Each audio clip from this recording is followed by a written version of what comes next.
Un silence s'abattit sur le marché animé, interrompant le brouhaha habituel des vendeurs criant leurs marchandises et des clients négociant les prix.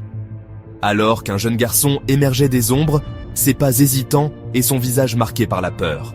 Il n'avait pas plus de 10 ans, avec des yeux qui détenaient une sagesse bien au-delà de son âge, comme s'il avait vu des choses que personne d'autre n'avait vues. Il parla à voix basse, sa voix tremblant légèrement. Je viens du futur. » Ces mots étaient à peine audibles, mais ils résonnaient avec une vérité indéniable. La foule, d'abord amusée, se tut, leur sourire se transformant en expression de choc et d'incrédulité. Ces paroles flottaient dans l'air, un étrange mélange de peur et de curiosité s'installant sur la foule, chacun se demandant si ce qu'ils entendaient pouvait être vrai. Le garçon, serrant une sacoche en cuir usé, semblait perdu et effrayé, comme s'il portait le poids du monde sur ses frêles épaules. Il était vêtu de vêtements différents de tout ce que l'on n'avait jamais vu auparavant, des tissus chatoyants qui semblaient changer de couleur avec la lumière, ajoutant à son allure mystérieuse.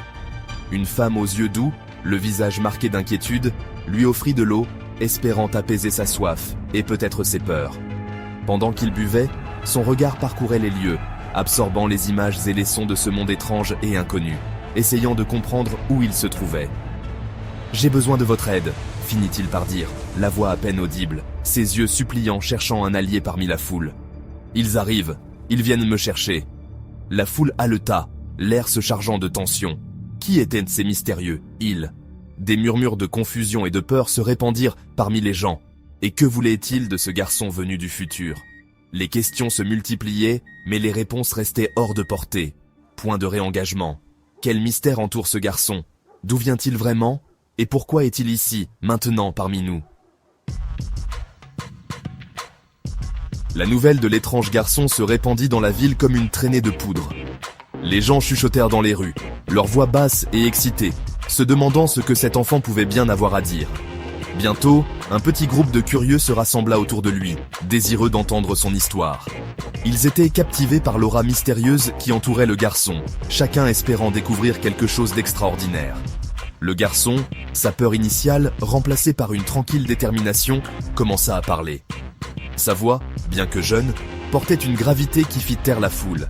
Il avait une histoire à raconter, une histoire qui changerait leur perception du monde. Il décrivit un monde très différent du leur, un monde de gratte-ciel imposant qui embrassait les nuages et de véhicules volants qui filèrent dans le ciel.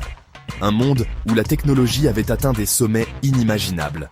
Il parla d'avancées technologiques incroyables, des machines capables de guérir n'importe quelle maladie et des appareils permettant aux gens de communiquer entre eux à de vastes distances par la seule pensée. Ces innovations avaient transformé la société de manière profonde.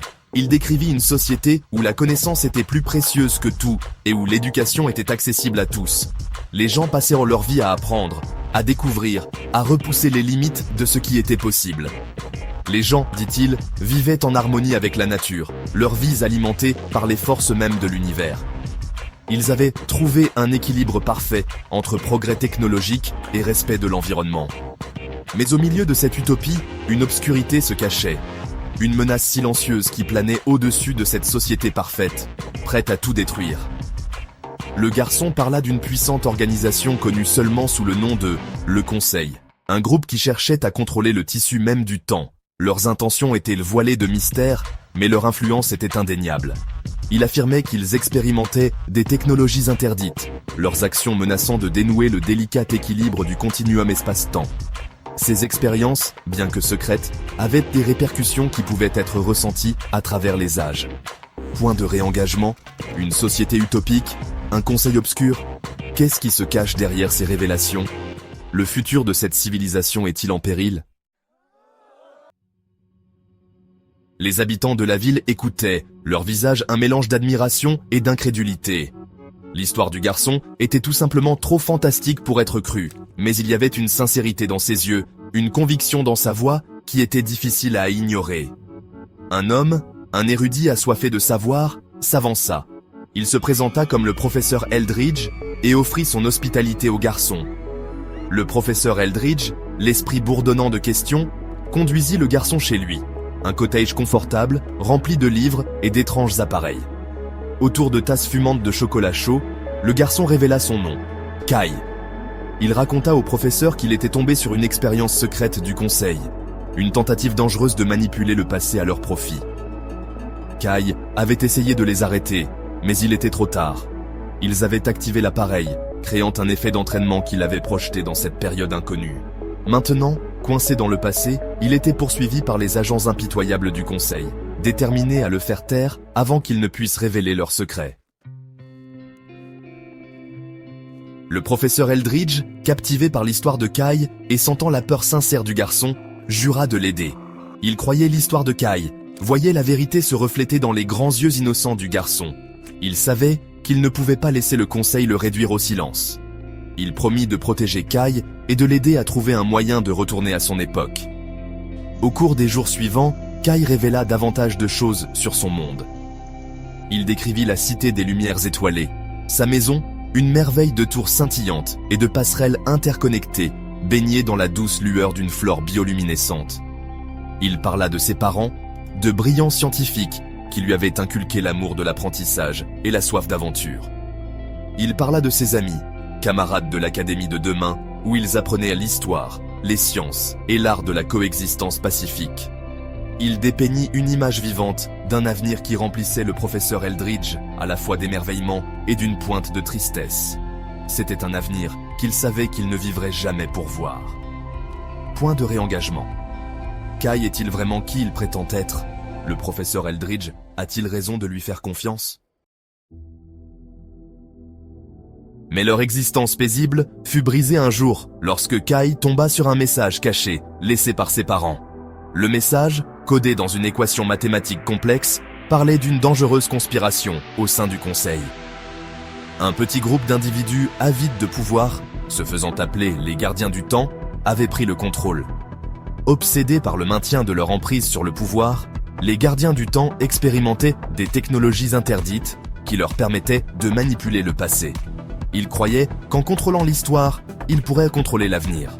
Les parents de Kai, horrifiés par ce qu'ils avaient découvert, rassemblaient des preuves contre les gardiens du temps, espérant exposer leur traîtrise au monde.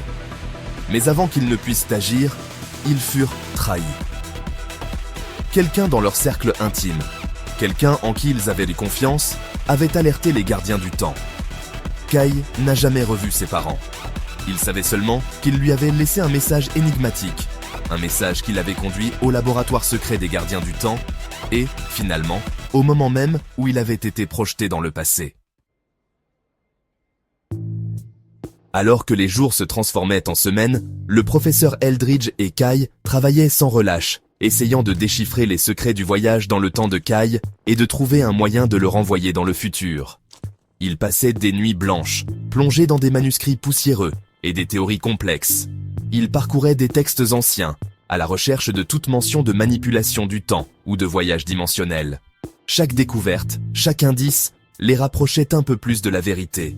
Ils expérimentaient avec les inventions du professeur Eldridge, testant des théories et des hypothèses sans relâche, espérant recréer la vague d'énergie qui avait amené Kai à leur époque. Chaque échec les poussait à essayer encore plus fort, mais leurs efforts se heurtaient à la frustration. Les résultats n'étaient pas à la hauteur de leurs attentes. Kai, malgré ses connaissances avancées, n'était qu'un enfant, ses souvenirs obscurcis par le traumatisme et la peur. Il avait du mal à se rappeler des détails cruciaux, ses souvenirs obscurcis par le traumatisme et la peur. Les cauchemars le hantaient, rendant chaque jour plus difficile que le précédent. La pression d'être traqué, d'être si loin de chez lui, le rongeait. Il se sentait perdu, désespéré. Le professeur Eldridge, voyant le garçon maigrir et se replier sur lui-même de jour en jour, ressentait un sentiment croissant de responsabilité. Il savait qu'il devait faire quelque chose pour aider Kai. Ressentait un sentiment croissant de responsabilité. Une féroce protection envers cet enfant extraordinaire confié à ses soins. Il ne pouvait pas abandonner. Une féroce protection envers cet enfant extraordinaire confié à ses soins. Il devait trouver une solution, coûte que coûte.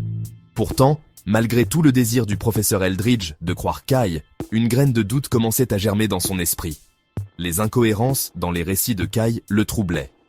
Une graine de doute commençait à germer dans son esprit. Était-il vraiment possible que ce garçon vienne du futur ? Était-il vraiment possible que ce garçon vienne du futur ? Ou était-ce juste un fantasme élaboré ? Ou était-ce juste un fantasme élaboré, un mécanisme d'adaptation pour un enfant qui avait subi un traumatisme inconnu?